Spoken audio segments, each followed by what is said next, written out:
কোন রে আজি মুখটা দিতে পারো তুমি দিলা না কিলে হ্যাঁ আচ্ছা ঠিক আছে সালাম দে আসসালামু আলাইকুম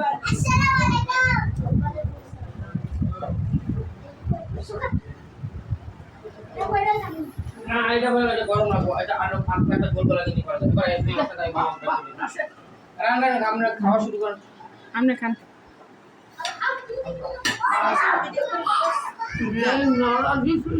ইউটিউবে দিব আমি আসসালামু আলাইকুম সবাই কেমন আছেন আমি আবার চলে আসছি একটা নতুন ভিডিও নিয়ে আপনাদের মাঝে আজ আমার বাপের বাসায় মিলাদ পড়ে আছে সেই মিলাদের অংশগ্রহণ আমরা করেছি সেই মিলাদের যে আয়োজন হয়েছে সেই আয়োজনটা আপনাদেরকে দেখাচ্ছি এই যে এখানে মিলাদ শেষ হয়ে গেছে হুজুর চলে গেছেন তাই এখন কি আর করবো খালি ঘরে আমি এখন একটু ভিডিও করতেছি এই যে কাপড় বসাতেছেন আছে তো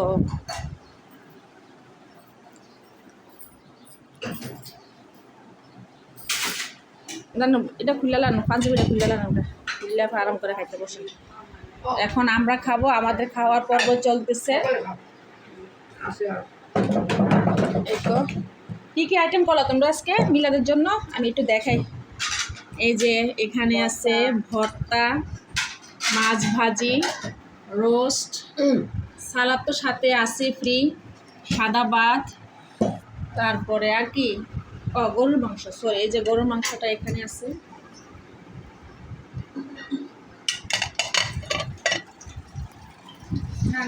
যাকে আমরা এখন খেতে বসবো তা খাওয়ার আগে ভাবছি একটা ভিডিও নিয়ে নিই কারণ আমরা তো ব্লগার ইউটিউবার এই জন্য একটু যেখানে যাই সেখানেই বসে বসে আমরা ভিডিও ছাড়া কোনো কথাই নেই আমাদের ভিডিও হলো আমাদের কাজ নেশা কারণ এটিতে আমার অনেকে আসক্ত হয়ে আসছে এই যে দেখুন এখন সবার জন্য আয়োজন চলতেছে আর যারা বাকি আছে সবার সাথে খাবো এটা আমার পায়ের বউ না তোমাদের চেহারা দেখাবো না আমি চেহারা দেখাচ্ছি না আমি ভিডিও করতেছি এই যে এরা এখন শিফট করতেছে কারণ মিলাদ পড়াইছে নিচে টেবিলে চেয়ারে বা খাটে জায়গা হবে না সেজন্য মিলাদে রিসিভ করেছে যাক ও সাথে আবার দইও আছে হ্যাঁ না সমস্যা নেই এটা হলো আমার আম্মা উনি অনেক খিদা লাগছে ডায়াবেটিসের রুগী তো তাই আগে খাচ্ছে সমস্যা নেই আমরা তারপরে খেতে বসবো এই যে হ্যাঁ 7 আপ ওটা কি দেশি না বিদেশি দেশি ওকে ওকে ওকে ওকে সমস্যা নাই হালাল হলেই হবে সেটা দেশি হোক বিদেশি হোক যাক আল্লাহ হাফেজ আবার দেখা হবে আমার ভিডিওটা কেমন হচ্ছে একটু জানাবেন কমেন্ট করে আপনারা যদি কমেন্ট করে তাহলে কিন্তু আপনার ভিডিওগুলো আমার সামনে চলে আসবে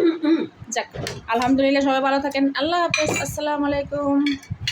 গতকাল শুক্রবার ছিল গতকালে খেয়েছি বাপের বাসায় ওখানে তো মিলাদ পড়িয়েছি বাবা মিলাদ পড়াইছে সেখানে দাওয়াত ছিল তাই মজার খেলাম আজ তো নিজের ঘরে রান্না করতেই হবে কালকে মাংস মাছ রোস্ট পোলাও ভর্তা ছিল আজকে আর মুরগি ভালো লাগবে না তাই আজকে শাক খাবো এই যে শাক রান্না করব কি দিয়ে শিং মাছ দিয়ে দেশি শিং মাছ দিয়ে শাক রান্না করব রান্নাটা আমি বসিয়ে দিয়েছি কারণ গ্যাস থাকতেও পারে নাও থাকতে পারে গতকালকে কিন্তু 2 ঘন্টা ছিল না তবে রান্না করিনি বিদায় হয়তো আমি বুঝতে পারি নাই তাই সকাল সকাল রান্নাটা বসিয়ে দিলাম এই যে শাক রান্না করব এখন বসিয়ে দিয়েছি বিসমিল্লাহ করে শিং মাছ দিয়ে দিলাম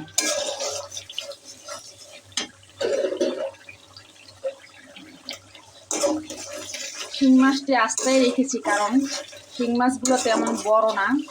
ছোটো ছোটোই তাই আর কাটলাম না মাঝখান দিয়ে এভাবে বসিয়ে দিলাম সাথে কিছু আলু দিলাম আলু দিয়েছি কারণ আমার শাকের ভিতরে, বিশেষ করে পুঁই শাকের ভিতরে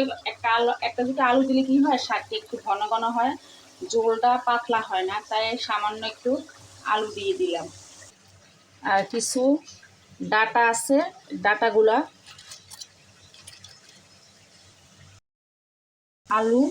আলু আর মাছের সাথে কষানোর জন্য দিয়ে দিচ্ছি, কারণ এগুলো একটু শক্ত তো, হয়তো একটু সিদ্ধ হতে দেরি হবে, তাই আগে আগে কষিয়ে দিলাম।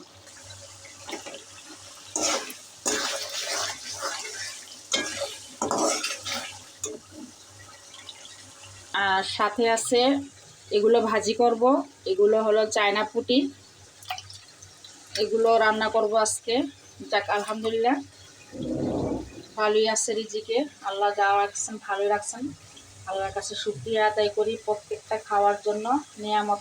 খাওয়াচ্ছেন আল্লাহ আমাদেরকে।